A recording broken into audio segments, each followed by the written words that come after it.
मुंबईमध्ये पाणी टंचाईचं संकट हे अधिकाधिक गडद होत चाललेलं आहे। वॉटर टँकर असोसिएशनने 9 तारखेपासून बेमुदत संप पुकारला आणि त्यानंतर अनेक भागांमध्ये नागरिकांना मोठ्या अडचणींना सामोरं जावं लागतंय। मुंबईतल्या रॉयल पाम सोसायटीमधून एबीपी माझाने याचा आढावा घेतलाय। इथे टँकरच्या अभावी नागरिकांना मोठ्या पाणी टंचाईला तोंड द्यावं लागतंय। आढावा घेतलाय आमचे प्रतिनिधी ईशान देशमुख यांनी।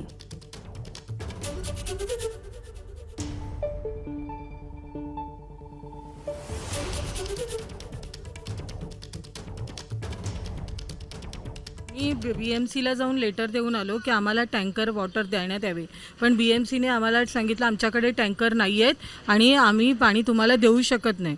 तर आता आमचा प्रश्न आहे की आम्ही बिल्डिंगमध्ये जागा घेतली, ऑक्युपेशन सर्टिफिकेट आहे, प्रॉपर्टी टॅक्स देतो, पण आम्हाला पाणी नाही। मग आम्ही कोणाकडे जाणार आणि आमचे हे प्रॉब्लेम्स कधी सॉल्व्ह होणार?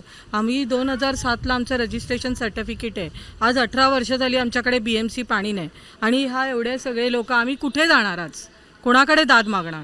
राजकारणी झाले, बिल्डर झाला, म्युन्सिपाल्टीचे मोठमोठे ऑफिसर झाले, कमिशनर झाले, सगळ्यांकडे जाऊन लिटरली पाया पडून आम्ही त्यांना सांगतो की माणुसकीच्या दृष्टीने आम्हाला पाणी द्या, पण कोणीही आमच्याकडे त्या दृष्टीने बघत नाही। आता तुम्हीच आम्हाला सांगा, आम्हाला तुम्हीच न्याय द्या की आम्ही कसं जगायचं आणि आम्ही ह्याच्या पुढे कसं आयुष्य काढायचं। या इकडे यहाँ पे 3 दिन से पानी नहीं आ रहा है और हम लोगों को बूंद बूंद करके 1 घंटा पानी मिलता है। इतना बड़ा बिल्डिंग है और पूरे रॉयल पाम में ही पानी नहीं आ रहा है। तो पानी तो बंद ही नहीं करना चाहिए, वो तो एक अपराध की श्रेणी में आता है।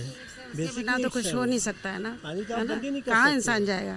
पानी पिएगा नहीं कि खाएगा नहीं, पोटी नहीं जाएगा, खाना नहीं खाएगा।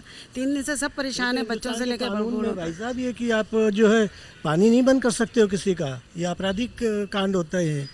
इतना तो गवर्नमेंट को भी ध्यान रखना चाहिए। हमारे जो लोग हैं वह वरिष्ठ लोग हैं, बच्चों का ध्यान रखना है। सब ड्यूटी जा रहे हैं, कोई भाग रहा है, बच्चे हैं छोटे छोटे हैं, तो ये तो करना पड़ेगा गवर्नमेंट। एबीपी माझा, उघडा डोळे बघा नीट।